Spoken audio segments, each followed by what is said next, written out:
Class 10th Mathematics Chapter 3 Pair of Linear Equation in Two Variable Exercise 3.3। इस exercise में हम एक नया मेथड सीखेंगे linear equation in two variable solve करने का। उस मेथड का नाम है सब्स्टिट्यूशन मेथड। फर्स्ट क्वेश्चन देखते हैं। Solve the following linear equation by substitution method. अब सब्स्टिट्यूशन वर्ड का मतलब क्या होता है? सब्स्टिट्यूशन वर्ड का मतलब होता है किसी एक चीज़ को दूसरे की जगह पर रख देना। जब हम किसी एक चीज़ को दूसरे की जगह पर रख देते हैं तो हम क्या कहते हैं? हमने सब्स्टिट्यूट कर दिया है। जब हम कोई चेंज कर देते हैं किसी की जगह तो हम कहते हैं सब्स्टिट्यूशन हुआ है। तो सब्स्टिट्यूशन मेथड में हमें क्या करना है? बस यही करना है, एक वैल्यू को दूसरे की जगह रख देना है, सब्स्टिट्यूट कर देना है। कैसे करेंगे इसको एक क्वेश्चन के थ्रू समझते हैं। फर्स्ट क्वेश्चन है x plus y is equals to 14 और दूसरी इक्वेशन है x minus y equal to 4। दोनों इक्वेशंस को हम पहले लिख लेते हैं। x plus y is equals to 14 equation number 1 नाम दे देंगे और x minus y is equals to 4 equation number 2। अब इस इक्वेशन नंबर 2 को ध्यान से देखो। x minus y equal to 4, यहाँ से हम x की वैल्यू निकाल सकते हैं। कैसे? x equals to y plus 4 लिख सकते हैं। ये y यहाँ माइनस में है, राइट साइड शिफ्ट कर दो, पॉजिटिव हो जाएगा। x equals to y plus 4 आ गया है, हमारे पास x की वैल्यू आ गई है। अब हम क्या करेंगे? इस x की वैल्यू को इक्वेशन नंबर 1 में रख देंगे। कैसे? इक्वेशन 1 में जहाँ x लिखा है ना, उसकी जगह हम क्या लिख देंगे? y प्लस 4 और हम सॉल्व करके वैल्यू निकाल लेंगे। इक्वेशन नंबर 1 में जहाँ x है वहाँ हम क्या लिखेंगे? y plus 4। हमने क्या किया? सब्स्टिट्यूट कर दी वैल्यू। वैल्यू का सब्स्टिट्यूशन हुआ है, एक की वैल्यू दूसरे की जगह पर रख देनी है। इसको हम सब्स्टिट्यूट करेंगे तो कैसे होगा? x की जगह हम क्या रखेंगे? y plus 4। y plus 4 equals Y equals to 14। कुछ नहीं करना, जहाँ x है वहाँ y प्लस 4 लिख दो, बाकी एज इट इज इक्वेशन रहेगी। और इसके पहले हम एक लाइन लिखेंगे, substituting the value of x in equation number 1। x की वैल्यू हम इक्वेशन नंबर 1 में रख रहे हैं, ठीक है। देखो y प्लस वाई कितना हो जाएगा? 2y plus 4 equals to 14। अब ये एक सिंपल लीनियर इक्वेशन बन गई है जो इजीली सॉल्व हो सकती है। y की वैल्यू आ गई है 5। अब निकालनी तो x और y दोनों की वैल्यू है। y की वैल्यू आ गई ना 5। अब किसी भी इक्वेशन में y की वैल्यू 5 रख दो, x की अपने आप आ जाएगी। कैसे? देखो x plus Y equals to 14 था ना, तो x प्लस वाई की जगह हम क्या रख सकते हैं? 5 equals to 14। x equal to क्या होगा? 14 माइनस 5 विच इज 9। x की वैल्यू आ गई 9, y की वैल्यू 5। ये हो गया हमारा फर्स्ट क्वेश्चन सॉल्व। क्या किया हमने? दो इक्वेशंस थी, equation number 1, equation number 2। Equation number 2 से x की वैल्यू निकाली y प्लस 4 और ये x की वैल्यू y प्लस 4 हमने इक्वेशन नंबर 1 में सब्स्टिट्यूट कर दी है। क्या लिखेंगे? Substituting the value of x in equation number 1। x की जगह y प्लस 4 लिखा, बाकी equation as it is. Solve करके x और y की वैल्यू मिल जाएगी। अब इसी क्वेश्चन का सेकेंड पार्ट सॉल्व करते हैं। सेकेंड क्वेश्चन है s minus t equal to 3, s upon 3 plus t upon 2 equal to 6। दोनों इक्वेशन है, दोनों को इक्वेशन नंबर 1 और इक्वेशन नंबर 2 नाम दे देंगे। s minus t equal to 3 हो जाएगी equation number 1, s upon 3 plus t upon 2 is equals to 6 हो जाएगी इक्वेशन नंबर 2। देखो इक्वेशन नंबर 1 देखो, s minus t equals to 3, s equals to 3 plus t हम लिख सकते हैं, minus t right side shift कर दो, पॉजिटिव हो जाएगा। s की वैल्यू मिल गई है 3 प्लस टी। अब क्या करना है? ये जो इक्वेशन हमारे पास है उसमें s की जगह 3 प्लस टी रख के सॉल्व करना है। देखो क्या लिखेंगे? Substituting the value of s, यहाँ पे वेरिएबल क्या है? s इन इक्वेशन नंबर 2। इक्वेशन नंबर 2 में हम वैल्यू डाल रहे हैं। तो s अपॉन 3 की जगह हम क्या लिखेंगे? 3 plus t upon 3 plus t upon 2 equals to 6। बाकी इक्वेशन में कोई चेंज नहीं है, सिर्फ जहाँ एस लिखा था वहाँ हमने 3 प्लस टी रख के सॉल्व करना है। एलसीएम लेंगे, एलसीएम कितना आएगा, 6 आएगा एलसीएम। 3 और 2 का एलसीएम लिया हमने, तो हम क्या करेंगे, 3 इंटू 2, तो 2 into 3 plus T plus 2 into 3 और 3 इंटू 3 3t हो जाएगा इक्वल टू 6। इसको आगे सॉल्व कर लेते हैं। 2 इंटू 3 कितना होगा, 6 plus 2t plus 3t upon 6 equals to 6।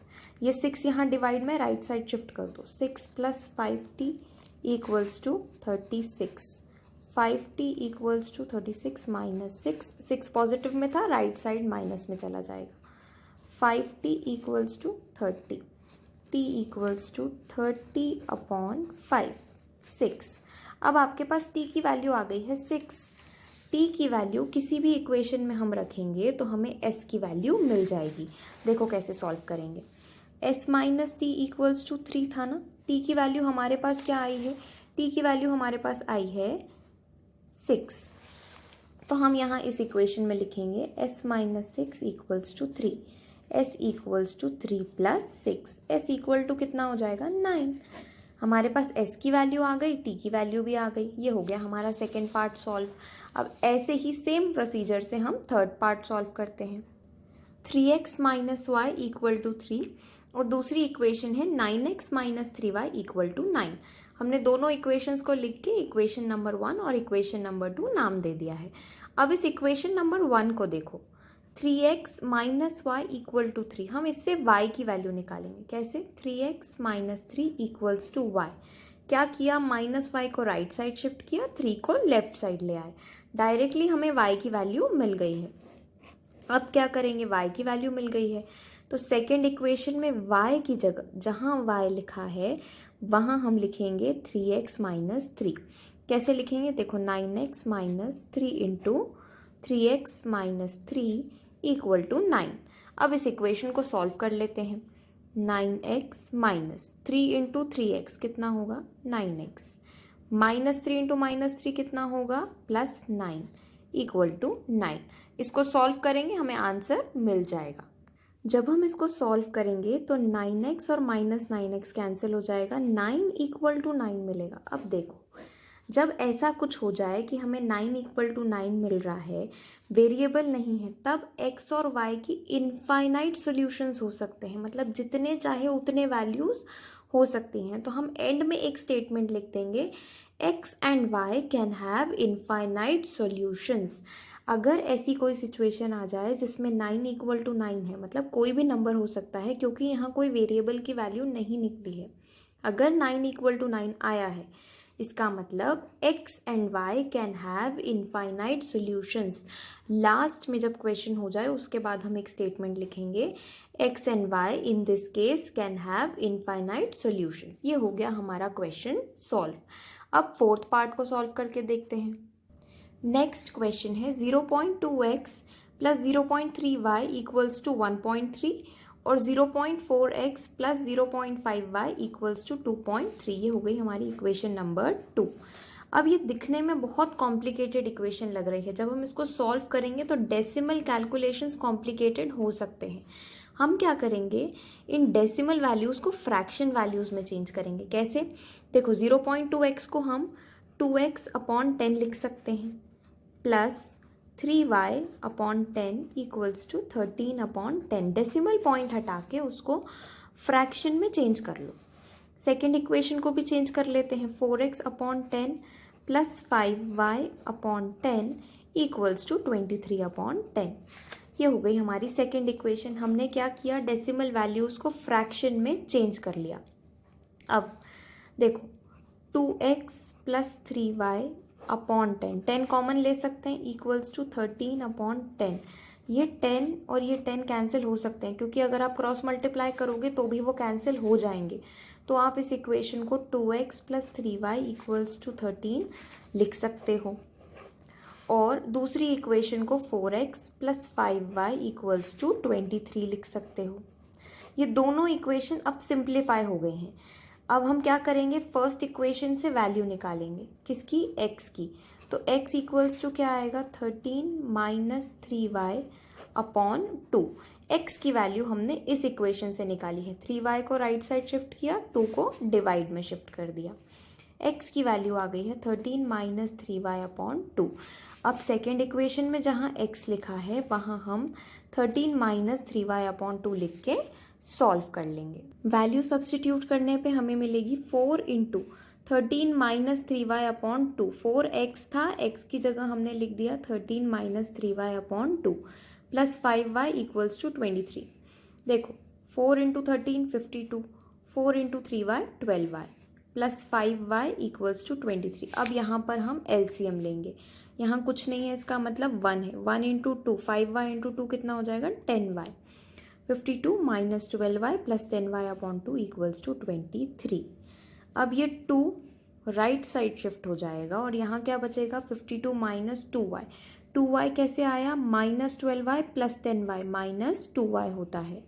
Solve करने पे y की वैल्यू, नॉर्मल लीनियर इक्वेशन बन गई है, इसको सॉल्व करेंगे तो y की वैल्यू मिलेगी 3। अब किसी भी इक्वेशन में, चाहे इक्वेशन नंबर 1 या 2, उसमें आप y की जगह 3 रख दो। देखो 2x plus 3 into 3 plus equal to 13, 3 into 3, y की जगह हमने 3 रख दिया। सॉल्व करने पे x की वैल्यू मिलेगी 2। x की वैल्यू आ गई है 2, y की वैल्यू हमने निकाल ली 3। ये हो गया क्वेश्चन सॉल्व। अब नेक्स्ट क्वेश्चन है, √2x plus √3y equals to 0, √3x minus √8y equals to 0। हम क्या करेंगे, इक्वेशन नंबर 1 से x की वैल्यू निकालेंगे। √2x plus √3y equals to 0। तो √2x equals to minus √3y, x equals to minus √3y upon √2। अब इस x की वैल्यू को हम सेकेंड इक्वेशन में सब्सटीट्यूट कर देंगे। कैसे, देखो x की जगह पे माइनस √3y अपॉन √2 रखना है।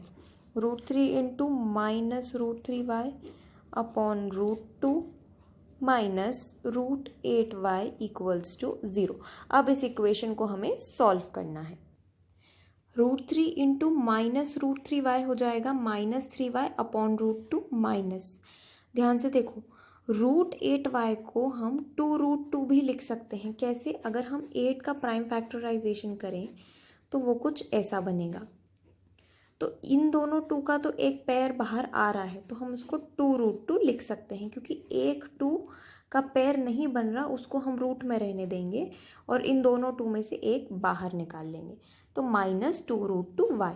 जब हम इसको सॉल्व करेंगे तो सबसे पहले क्या करना है, y कॉमन निकाल लो। y कॉमन निकालने के बाद यहाँ क्या बचेगा, minus 3 upon √2 minus 2√2 equal to 0। Shifting करके सॉल्व करेंगे, y की वैल्यू मिलेगी 0। अब ये y की वैल्यू 0 आप किसी भी इक्वेशन में सब्सटीट्यूट कर दो। x की वैल्यू भी हमें क्या मिलेगी, 0। y और x की वैल्यू हमें निकालनी थी, दोनों की वैल्यूज़ हमने निकाल ली हैं। y की वैल्यू आई है 0, x की वैल्यू आएगी 0। अब इस क्वेश्चन का लास्ट पार्ट सॉल्व करते हैं, देखते हैं उसको कैसे करना है।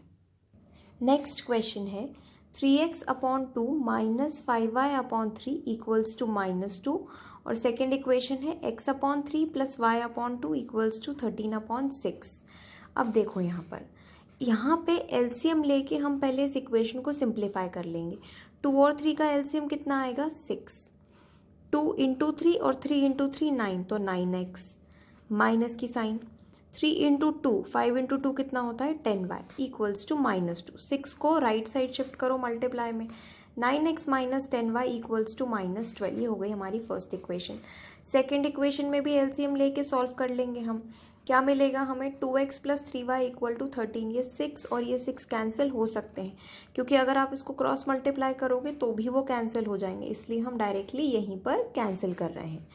दोनों इक्वेशंस मिल गई हैं। अब इस इक्वेशन से क्या करेंगे, x की वैल्यू निकालेंगे। 2x equals to 13 minus 3y, x equal to क्या होगा, 13 माइनस 3y अपॉन 2। x की ये वाली वैल्यू आप ये वाली इक्वेशन में सब्सटीट्यूट करोगे। कौन सी वाली, 9x minus 10y equal to minus 12, और फिर हम उसको सॉल्व करेंगे।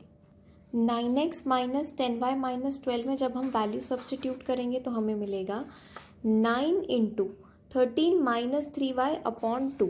हमने क्या किया है, यहाँ पर x की जगह 13 माइनस 3y अपॉन 2 लिखा है, minus 10y equals to minus 12।